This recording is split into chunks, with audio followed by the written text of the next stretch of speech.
pertanyaan. Silakan. Dok, dengan adanya penambahan pasien positif sendiri, apakah ini akan menjadi salah satu alasan kita untuk menunda pelaksanaan new normal di Provinsi Riau? Dok? Jadi gini, saya dari kemarin saya sampaikan kan, saya nggak terlalu nyaman dengan istilah-istilah new normal, PSBB, apapun lah nama istilahnya. Yang jelas, saya berulang kali juga menyampaikan, orang yang survive, orang yang bisa selamat, atau makhluk hidup yang selamat, itu adalah makhluk hidup yang bisa beradaptasi. Nah, sekarang kalau mau makan aja gitu ya. Nah, sekarang tidak bisa seperti itu. Artinya, mau diberlakukan kata istilahnya new normal, atau apa normal, atau apapun, yang penting Anda pakai masker. Kemana-mana pakai masker. Sering-sering cuci tangan. Hindari kerumunan. Cukup 3 itu aja. Nah, kita kan dari awal tidak mengenal lockdown. Kecuali kalau kita mengenal lockdown. Makanya kan antara PSBB dan tidak PSBB, new normal ataupun tidak ada new normal, perbedaannya kan nggak terlalu kentara sebenarnya. Bandel-bandelnya masih kayak gitu juga gitu loh. Jadi sekarang intinya, jadi saya juru bicara pemerintah Provinsi Riau, tapi saya juga seorang dokter gitu loh. Artinya yang saya sampaikan juga berdasarkan profesionalnya. Bukan berarti new normal terus kita bisa berlaku seenaknya. Terus kemudian kita kembali lagi ke pasar. Kita sholat berjamaah di mana. Bukan seperti itu maksudnya. Ada protokol-protokol kesehatan yang kemarin juga saya sampaikan. Apapun kegiatan kita sekarang nih, sosial, ekonomi, budaya, agama, pendidikan, yang nomor 1 di atasnya adalah protokol kesehatan. Baru sesudah itu bercabang ke bidang-bidang tersebut. Baru kemudian ada detailnya. Nah, ini harus disamakan persepsi kita bersama. Sekarang persepsi di masyarakat kan nggak seperti itu. Begitu pemerintah menyatakan PSBB tidak lagi berlaku, atau misalnya pemerintah kota menyatakan kita sudah baik-baik saja, atau bukan seperti itu. Bukan semuanya berjalan baik-baik, bukan seperti itu. Kemarin Bapak Gubernur juga menyampaikan hal yang sama, dan ini harus ditekankan. Dan saya ingin media itu menekankan hal ini, bukan PSBB tidak berlaku lagi yang ditekankan. Tapi yang perlu ditekankan yang 3 tadi, pakai masker. Kalau nggak pakai masker Anda ditangkap, nah gitu, itu harusnya seperti itu. Harus ada hukuman mestinya kalau orang yang nggak mau pakai masker. Karena sudah 3 bulan disosialisasikan dan nggak perlu juga pakai masker ini.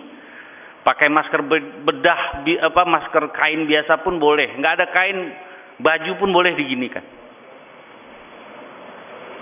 Jadi intinya sekarang kita bertanggung jawab nggak terhadap diri kita sendiri, terhadap diri kita, terhadap keluarga. Kalau sayang keluarga kita, pakai masker.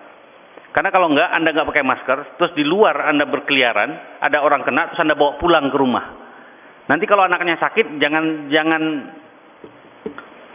protes gitu loh. Kok bisa kalau sebelumnya bandel gitu.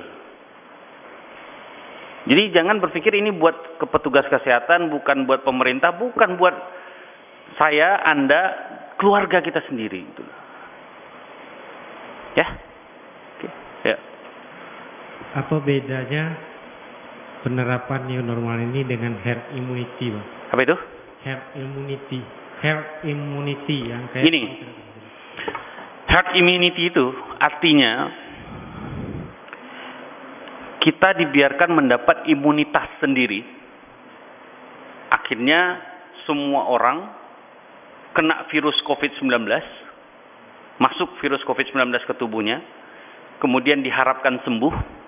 Sesudah sembuh dia punya kekebalan. Sama kayak influenza. Jadi kalau kita sebelum COVID-19 kan hampir tiap bulan, hampir sekali mungkin setahun itu 3 kali kita kena flu. Nggak ada yang nggak kena flu, pasti kena flu. Radang tenggorokan, pilek, batuk, demam sebentar 2-3 hari, itu flu biasa. Artinya kita semua ini sudah pernah kena flu biasa, dan kemudian ada kekebalan di tubuh kita, sehingga begitu flunya, virus influenzanya masuk lagi, kita bisa melawan tanpa obat. Itu namanya herd immunity. Nah, permasalahannya COVID-19 tidak bisa dilakukan seperti itu. Karena kalau COVID-19 kena kepada orang tua kita, kakek kita, paman kita yang umurnya di atas 60 tahun, 80% mereka meninggal.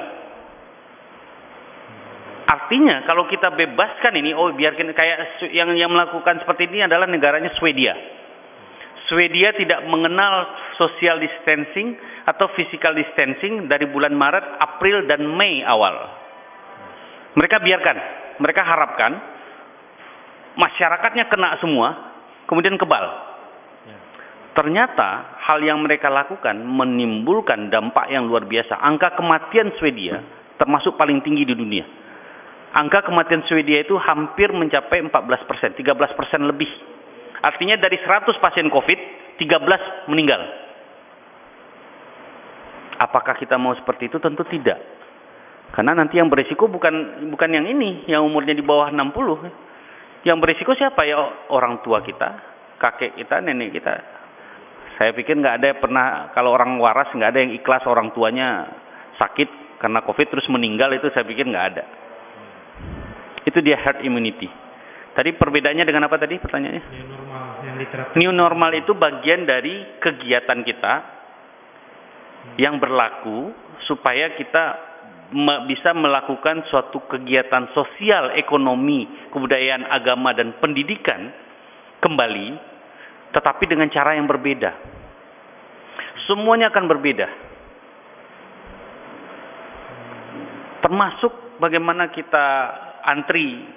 Antri dulu kan nggak mungkin jarak 1 meter, sekarang harus jarak 1 meter. Kalau kurang dari 1 meter nggak boleh. Nah sekarang masalahnya, yang jadi masalahnya, dari tadi pagi saya heboh di media sosial mengenai sholat Jumat. Mana Jumat hari ini nih? Karena sebenarnya udah nggak PSBB. Apakah sudah boleh?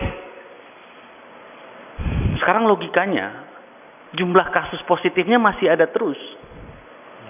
Saya nggak tahu, misalnya kalau saya ikut tadi sholat Jumat di masjid berjamaah dengan cara yang normal, cara yang sebelumnya, yang rapat-rapat, saya nggak tahu sebelah saya positif atau enggak. Kalau seandainya dia positif, kebetulan daya tahan saya kurang baik, saya bawa pulang itu penyakit. Kemudian ada orang tua saya, ada nenek saya, ada kakek saya bersalaman, saya serumah dengan dia misalnya. Kemudian dia sakit, jangan sesali. Jadi kalau misalnya kita sakit, jangan sesali, itu bukan ulah siapa-siapa. Mungkin akibat ulah kita sendiri, kita nggak pakai masker, kita lupa cuci tangan, kita lupa segala macam, kita nggak lakukan social distancing. Kayak ngasih khutbah saya jadinya. Yuk, lanjut, silakan. Ada lagi? Ada lagi? Udah? Terjawab kan? Oke, makasih. Assalamualaikum warahmatullahi wabarakatuh. Kasih dok. Ya.